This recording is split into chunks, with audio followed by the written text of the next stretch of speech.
Hello and welcome to the progress. Now we are going to study about items which are not covered by the GST. Earlier I told there is a slab known as 0%. But whatever 0% slab is there means the item will be under the GST ambit, but it is not attracting any tax.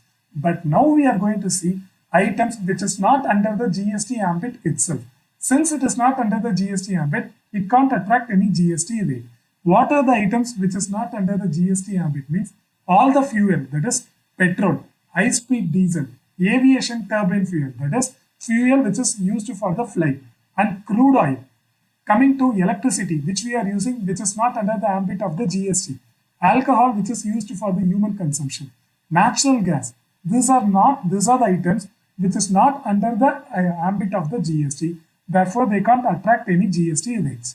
And coming to the other services, employment services are not subject to the tax under the GST. That is, if I am an employee working under an employer, then I can't tell that I did some employment service to you. So please give me some GST. Like this, I can't tell. Therefore, employment does not attract any GST. And GST does not applicable to any legal services. That is court proceedings like this. GST is not applicable to legal services. And proceeds on the sale of land and buildings are not subject to the charge of GST. That is, if you are selling any building or land, then you'll be having some stamp duty like this you'll be having. But you can't have any GST when you are selling some land or building. So GST is not applicable to this. Under the goods and service tax, however, the GST on the construction of the new building is applicable. When you are constructing some building, the GST will be applicable.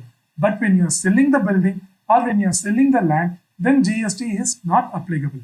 So please have a eye over what items and what services are not covered under the GST. Thanks for being with me. Have a great day.